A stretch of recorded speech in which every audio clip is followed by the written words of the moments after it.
Hey, good afternoon. It's Tuesday, March 15th, Ides of March. Good to be with you today.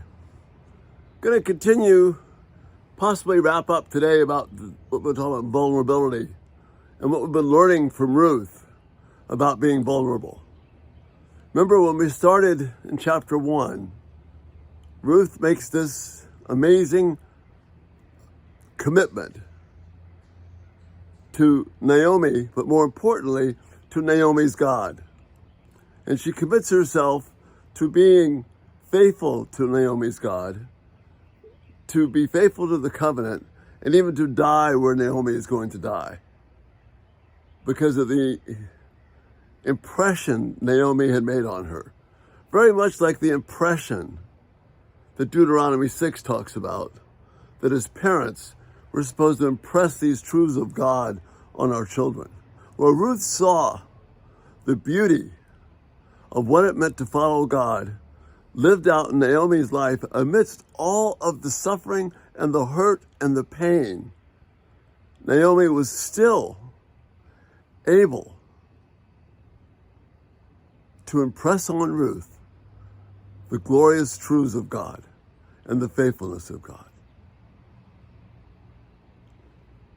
What we see being laid out here is Ruth being vulnerable to God and choosing not to be vulnerable to herself. Let me say that again. Ruth chose to make herself vulnerable to God and not to be vulnerable to herself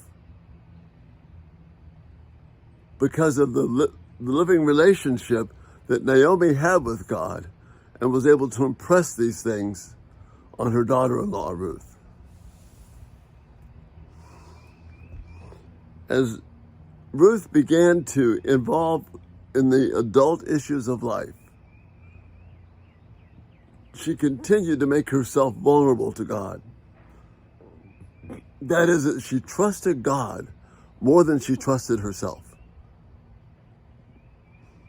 If we entrust ourselves to ourselves, then I get to ask my favorite question. How's that working out for us? You and I are terrible script writers, but we continue to write a script and believe in that script, that playbook that we authored, thinking somehow it's going to be different than it's done before. But guess what? It isn't. It continues to be something that will drag us down. But if we trust God's playbook, if we trust God's script, and realize He doesn't always tell us what's happening, but He does tell us that we make Him the focus of our lives. Well, that's what Naomi was doing. She was making God the focus of her life, even in her sadness and her bitterness. And her daughter-in-law, Ruth, saw that. So when it came time for Ruth to make personal decisions, as in the person that she was going to marry, she didn't become vulnerable to herself. She became vulnerable to Naomi's God, made herself open to the things of God, made choices consistent with God, and it wound up being a huge blessing for her. As Boaz himself pointed out, Ruth didn't go after the young men that she could have gone after. She followed the trustworthiness of God, accepted the direction of the principles of God, and trusted her mother-in-law regarding even her marriage. I'm not suggesting or even getting close to arranged marriages here. What I'm talking about is that when we're vulnerable to ourselves, we make choices that come back to eat us up.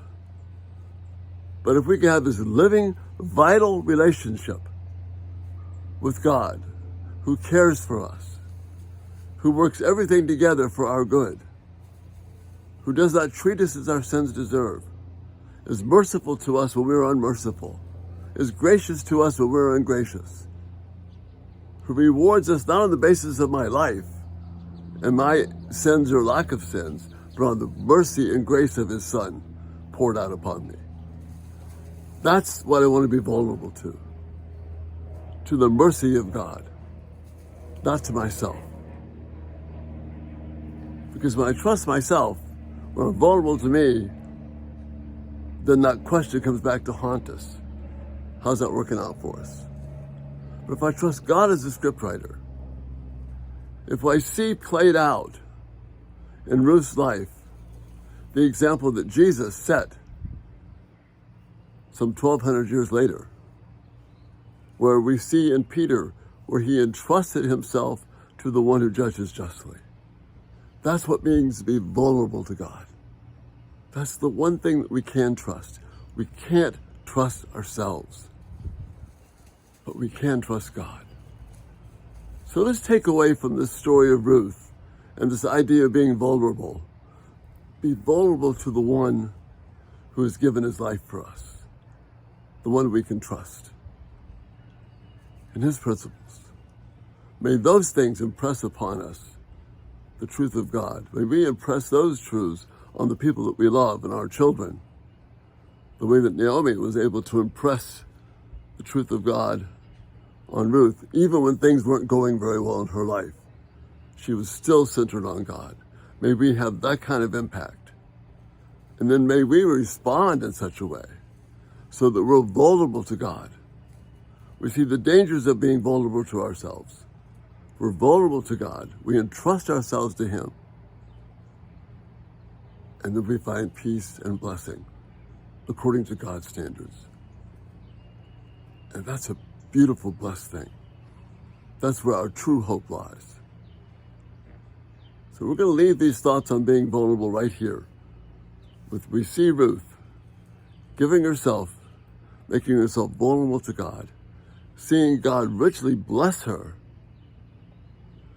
adding her to the line of Christ. And through her relationship, her union with Boaz, comes King David. The mercy of God. Let's be vulnerable to Him. And that's the thought for this day. Thanks so much for being here today. Check us out, everydaytalk247.com. If you haven't turned on post notifications, subscribe. Videos will come right to you. Again, thanks so much for your support, your feedback. Many of you are so gracious and you send support. So thankful for that. And Lord willing, we'll see you tomorrow in a different location. You have a great day, being vulnerable to the Lord your God. See you soon, Lord willing. Bye-bye.